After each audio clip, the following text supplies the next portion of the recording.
स्वागत है। आज हम उस चीज की गहराई में उतर रहे हैं जिसे अक्सर नजरअंदाज कर दिया जाता है, लेकिन जिसके बिना तेल और गैस की खोज का काम, आप सोचिए, बिल्कुल ठप हो जाए। हम बात कर रहे हैं ड्रिलिंग रिग के मड पंप की। हाँ, मतलब ड्रिल बिट या टॉप ड्राइव जैसे जो फैंसी उपकरण हैं वो सारी सुर्खियां बटोर लेते हैं, पर असली गुमनाम हीरो वो तो मड पंप ही है। ये वो शक्तिशाली दिल है जो लगातार ड्रिलिंग फ्लूइड, जिसे आम भाषा में मड या कीचड़ कहते हैं, उसको कुएं के अंदर और बाहर पंप करता रहता है। इसके बिना ड्रिलिंग 1 इंच भी आगे नहीं बढ़ सकती। हमारे पास इस विषय पे कुछ तकनीकी लेख और इंडस्ट्री की रिपोर्टें हैं, और आज हमारा मिशन है इनमें से सबसे ज़रूरी बातें निकालकर ये समझना कि आखिर ये पंप इतने अहम क्यों हैं और हाल के वर्षों में इनमें क्या क्या क्रांतिकारी बदलाव आ रहे हैं। तो चलिए इस विषय की तह तक चलते हैं। बिल्कुल, मड पंप का महत्व, हाँ, जितना कहें कम है। ये सिर्फ एक पंप नहीं है, ये पूरी ड्रिलिंग प्रक्रिया की जान है। इसके बिना न तो सुरक्षा है, न ही काम आगे बढ़ सकता है। असल में ये पंप एक साथ 4 बेहद जरूरी काम करता है। 4 काम? अच्छा। हाँ, सबसे पहला और बुनियादी काम है मलबा हटाना। मलबा हटाना मतलब जब ड्रिल बिट चट्टान को काटती है तो छोटे छोटे टुकड़े बनते ना, कटिंग्स कहते हैं जिन्हें। हाँ, वो चट्टान के टुकड़े। ये मड इन कटिंग्स को कुएं की एकदम गहराई से, बिल्कुल नीचे से ऊपर सतह तक बहा कर लाता है। अगर ये न हो तो कुआं तो कुछ ही देर में मलबे से जाम हो जाएगा। अच्छा, तो ये एक तरह से कुएं की सफाई का काम कर रहा है लगातार। ठीक है, और दूसरा काम? दूसरा है ड्रिल बिट को ठंडा और चिकना रखना। ओके। देखिए, ड्रिलिंग के दौरान चट्टान काटने से भयानक गर्मी और घर्षण पैदा होता है। मड का जो तेज बहाव है वो लगातार बिट के ऊपर से गुजरता है, उसे ठंडा रखता है और साथ ही चिकनाई देता है, लुब्रिकेट करता है। हाँ। इससे बिट ज्यादा गर्म होकर खराब होने या जल्दी घिसने से बच जाती है और ज्यादा देर तक काम कर पाती है। यानी बिट की लाइफ भी बढ़ाता है। ये लाइफ है। ठीक है, 2 काम हो गए। तीसरा काम है कुएं की दीवारों को स्थिर रखना। दीवारों को स्थिर रखना, वो कैसे? ऐसा है कि कुएं के अंदर जो मड का पूरा कॉलम भरा होता है ना, हाँ, उसका अपना वजन होता है। इस वजन से दीवारों पर एक दबाव पड़ता है जिसे हम हाइड्रोस्टैटिक प्रेशर कहते हैं। हाँ, हाइड्रोस्टैटिक प्रेशर। जी, ये दबाव कुएं की दीवारों को अंदर की तरफ धंसने या कहिए गिरने से रोकता है। खासकर तब जब ड्रिलिंग नरम या अस्थिर चट्टानों से गुजर रही हो। ये कुएं की शक्ल बनाए रखता है। समझ गया। तो ये कुएं का ढांचा भी संभाले रखता है। और चौथा, जो शायद सबसे ज्यादा जरूरी है ना? हाँ, चौथा और शायद सबसे महत्वपूर्ण काम है दबाव नियंत्रण, प्रेशर कंट्रोल। बिल्कुल। जमीन के बहुत नीचे अलग अलग चट्टानी परतों में तेल, गैस या पानी जैसी चीजें फंसी होती हैं और अक्सर बहुत बहुत ज्यादा दबाव में होती हैं। तो मड कॉलम का जो हाइड्रोस्टैटिक दबाव हमने अभी डिस्कस किया, हाँ, वो इन जमीन के अंदर के दबावों का, मतलब फॉर्मेशन प्रेशर्स का मुकाबला करता है।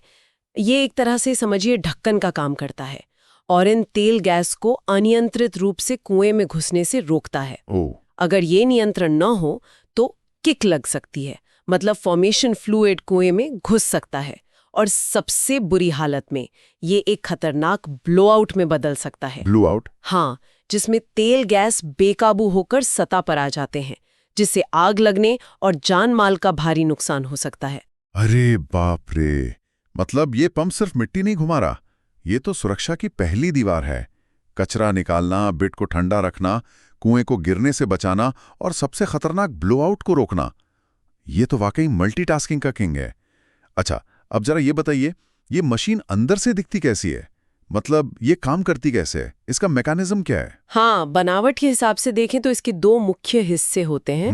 पहला है पावर एंड। ये हिस्सा समझिए पंप का इंजन रूम है। बाहर से जो ताकत मिलती है, चाहे वो बड़े डीजल इंजन से आए या इलेक्ट्रिक मोटर से, वो घूमने वाली ताकत होती है, रोटेशनल मोशन। पावर एंड का काम है इस घूमने वाली ताकत को पिस्टन की सीधी आगे पीछे चलने वाली हरकत में, मतलब रेसिप्रोकेटिंग मोशन में बदलना। इसमें क्रैंकशाफ्ट, कनेक्टिंग रॉड, क्रॉसहेड जैसे पुर्जे होते हैं। काफी कुछ। हाँ, एक बड़ी गाड़ी के इंजन जैसा ही सिस्टम होता है ये। ठीक है, ये तो ताकत को बदलने वाला हिस्सा हो गया, पावर को कन्वर्ट करा। और दूसरा हिस्सा है फ्लूइड एंड, और यहीं असली चुनौती है। फ्लूइड एंड, यहीं पर वो मड वाला काम होता है। बिल्कुल, ये वो हिस्सा है जो सीधे उस कीचड़ जैसे ड्रिलिंग मड को संभालता है। यहीं पर असल पंपिंग एक्शन होता है। इसके अंदर बहुत ही मजबूत और भारी भरकम पुर्जे लगे होते हैं, सिलेंडर लाइनर्स। हाँ, वो खोखले सिलेंडर होते हैं जिनके अंदर पिस्टन चलते हैं, फिर खुद पिस्टन जो मड को धक्का मारते हैं, और खास किस्म के वाल्व और उनकी सीट्स जो मड के बहाव की दिशा को कंट्रोल करते हैं। ये सारे पुर्जे, सोचिए, लगातार उस घिसने वाले, अब्रेसिव, भारी और बहुत ज्यादा दबाव वाले मड के संपर्क में रहते हैं। कीचड़ में रेत और चट्टान के कण मिले होते हैं और उसे हजारों पीएसआई के प्रेशर पर धकेला जा रहा है। ये पुर्जों के लिए बहुत ही कठिन माहौल है। सुनने में ही लग रहा है कि फ्लूइड एंड पर कितनी मार पड़ती होगी। ये तो वाकई बहुत मजबूत मशीन होनी चाहिए। क्या ये सभी पंप एक जैसे ही होते हैं या वक्त के साथ इनमें भी कुछ बदलाव आए हैं? रही है, और इनको मुख्य रूप से इस आधार पर बांटा जाता है कि उनमें कितने पिस्टन या सिलेंडर है। अच्छा, सबसे पुराने डिजाइनों में से एक है डुप्लेक्स पंप। डुप्लेक्स, 2 वाला। हाँ, जैसा नाम से ही पता चल रहा है, इसमें 2 पिस्टन होते हैं। ये काफी समय तक चले और भरोसेमंद माने जाते थे, लेकिन इनकी कुछ दिक्कतें थी। एक तो ये उतने कुशल नहीं थे, मतलब बराबर मड पंप करने के लिए ज्यादा ताकत खाते थे। दूसरे, ये बहुत भारी और जगह घेरने वाले होते थे, और इनका फ्लो थोड़ा रुक कर, मतलब पल्सेटिंग होता था। यानी पुराने जमाने का वर्क हॉर्स था ये। फिर क्या आया? फिर आया ट्रिप्लेक्स पंप, और ये आज के जमाने का स्टैंडर्ड बन गया है। ट्राइप्लेक्स, 3 पिस्टन वाला। जी हाँ, इसमें 3 पिस्टन होते हैं। 3 पिस्टन होने का सबसे बड़ा फायदा ये है कि इनका फ्लो बहुत स्मूथ, लगभग लगातार होता है, क्योंकि जब एक पिस्टन डिस्चार्ज स्ट्रोक पूरा कर रहा होता है तो दूसरा शुरू कर रहा होता है, एक साइकिल चलता रहता है। ये ड्यूप्लेक्स पंप से ज्यादा कुशल है, मतलब कम ताकत में ज्यादा काम करते हैं, और वजन और आकार में भी काफी छोटे होते हैं। आज आप किसी भी आधुनिक ड्रिलिंग रिग पर देखेंगे तो ज्यादातर आपको ट्रिप्लेक्स पंप ही मिलेंगे।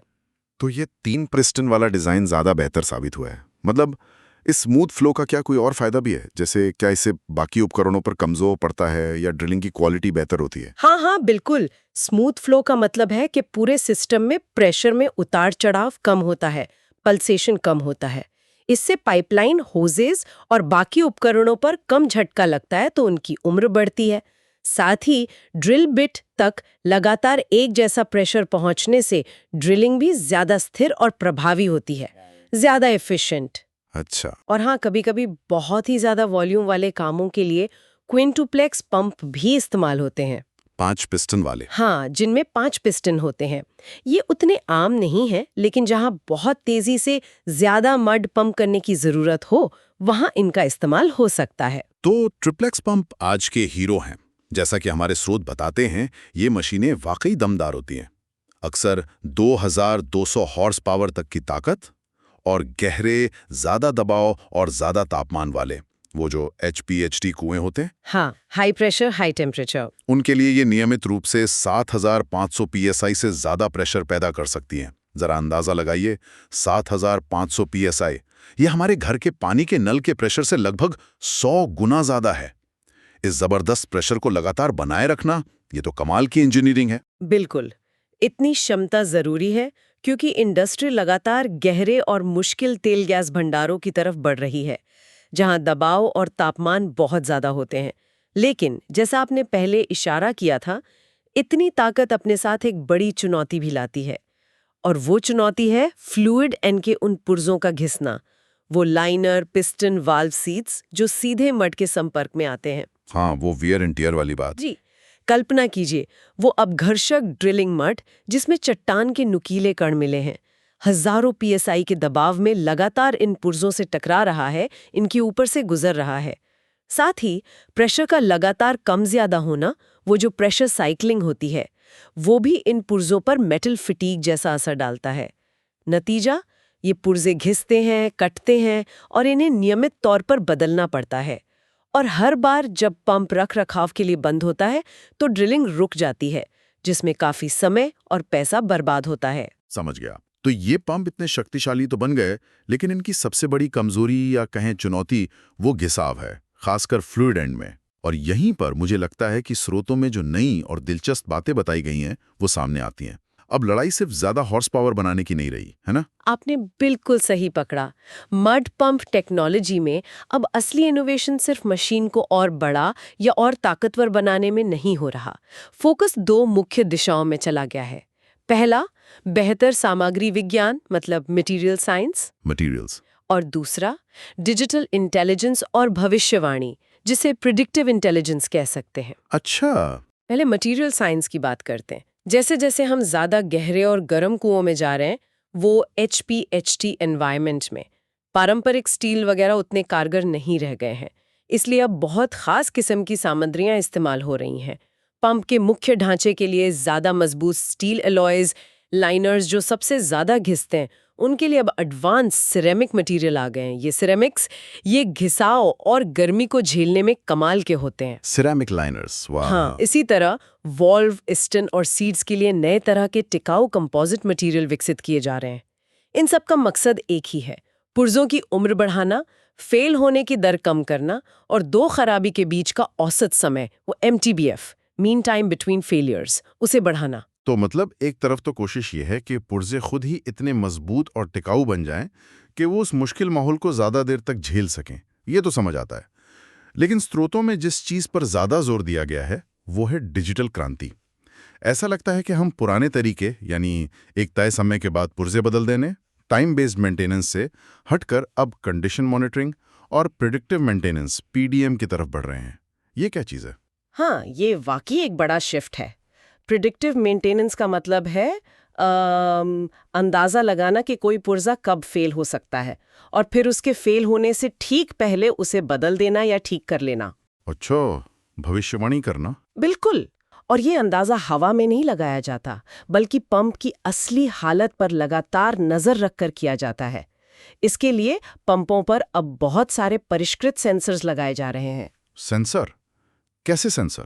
इनमें शामिल हैं हाई फ्रीक्वेंसी प्रेशर ट्रांसड्यूसर। ये सेंसर दबाव में होने वाले बहुत छोटे छोटे बदलावों को भी पकड़ सकते हैं, और वो भी बहुत तेजी से। स्रोत बताते हैं 1 किलोहर्ट्ज तक की सैंपलिंग रेट पर। 1 किलोहर्ट्ज मतलब 1 सेकंड में 1000 बार डेटा लेना? जी हाँ, ताकि प्रेशर में आने वाली कोई भी हल्की सी गड़बड़ या अनियमितता तुरंत पकड़ में आ जाए। गजब है। और कौन से सेंसर है? इसके अलावा अकॉस्टिक एमिशन सेंसर इस्तेमाल हो रहे हैं। अकॉस्टिक एमिशन, आवाज वाले? हाँ, ये बड़े संवेदनशील माइक्रोफोन जैसे होते हैं, जो धातु के अंदर बहुत छोटी दरारें बनने या बढ़ने से पैदा होने वाली हल्की सी आवाज या स्ट्रेस वेव को सुन सकते हैं। बिल्कुल वैसे ही जैसे डॉक्टर स्टेथोस्कोप से शरीर के अंदर की आवाजें सुनते हैं। अच्छा। ये सेंसर पंप के अंदर की आवाज सुनकर खराबी का पता लगा सकते हैं। साथ ही एक्सेलेरोमीटर्स लगे होते हैं। एक्सेलेरोमीटर, वाइब्रेशन नापने वाले? बिल्कुल, जो पंप के कंपन यानी वाइब्रेशन के पैटर्न पर नजर रखते हैं। हर पुर्जे का एक नॉर्मल वाइब्रेशन सिग्नेचर होता है। जब कोई पुर्जा घिसने लगता है या खराब होने लगता है तो उसका वाइब्रेशन पैटर्न बदल जाता है। तो ये सारे सेंसर मिलके लगातार ढेर सारा डेटा इकट्ठा कर रहे हैं। जी। प्रेशर का, आवाज का, कंपन का।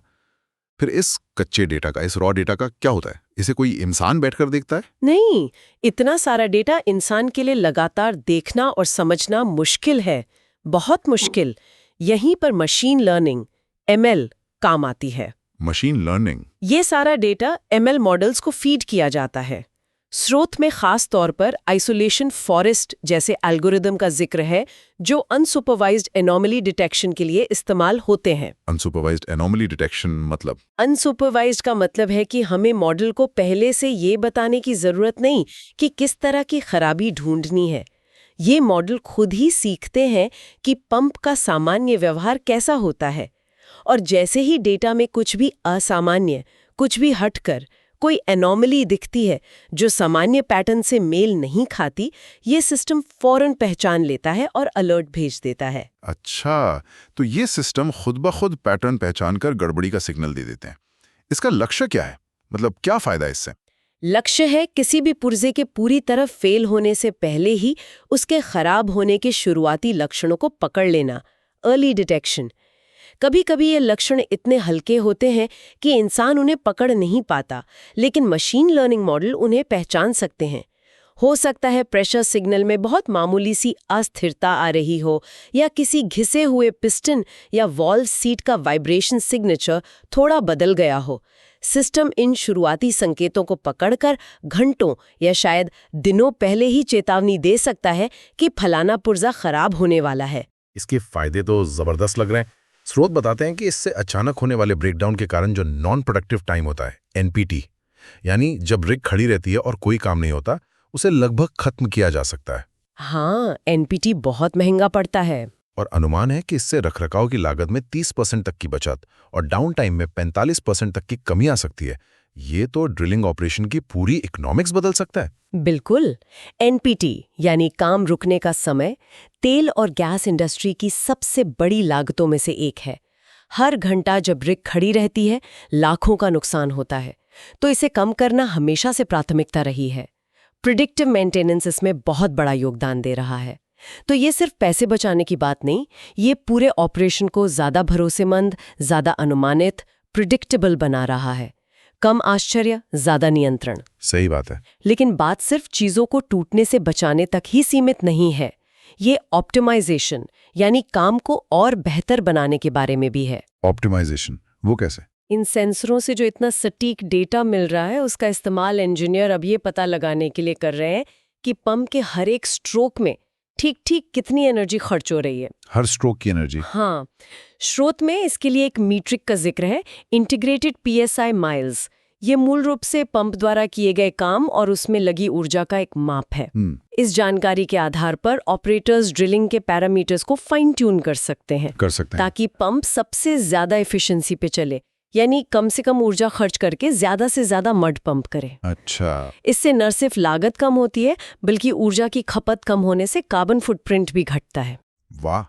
तो ये तकनीक न सिर्फ पंप को टूटने से बचा रही है, बल्कि उसे स्मार्ट तरीके से चलाने में भी मदद कर रही है, ताकि वो कम तेल या बिजली खाए। ये तो वाकई कमाल का विकास है। तो कुल मिलाकर देखें तो मड पंप, जिसे कभी सिर्फ एक भारी भरकम मैकेनिकल पुर्जा माना जाता था, वो अब एक डिजिटल दिमाग वाली बेहद सटीक हाइड्रोलिक मशीन बन चुका है। ये सही मायनों में ड्रिलिंग रिग का वो गुमनाम हीरो है जो पर्दे के पीछे रहकर चुपचाप हर ड्रिलिंग प्रोजेक्ट की सफलता और सुरक्षा को मुमकिन बनाता है। और ये सब मुमकिन हो रहा है मटीरियल साइंस और डेटा साइंस में हो रहे लगातार इनोवेशन की बदौलत। एकदम सही निष्कर्ष। ये दिखाता है कि कैसे टेक्नोलॉजी पुराने और स्थापित इंजीनियरिंग क्षेत्रों में भी क्रांति ला सकती है। और यहाँ एक विचार छोड़ जाते हैं आगे सोचने के लिए। इन बेहद ज़रूरी सिस्टम्स को और ज़्यादा भरोसेमंद और कुशल बनाने में अगला बड़ा कदम क्या हो सकता है? क्या हम मौजूदा सेंसर टेक्नोलॉजी या एमएल मॉडल्स से भी आगे जाएंगे? क्या भविष्य में हम ऐसी सेल्फ हीलिंग सामग्री देखेंगे जो घिसाव को खुद ही ठीक कर ले? सेल्फ हीलिंग मटेरियल, दिलचस्प। हाँ। या शायद पिस्टन वाले पंप की जगह कोई बिल्कुल नई तरह की पंपिंग टेक्नोलॉजी सामने आएगी जो आज की चुनौतियों का और बेहतर तरीके से सामना कर सके। ये देखना वाकई दिलचस्प होगा कि इनोवेशन हमें आगे कहाँ ले जाता है।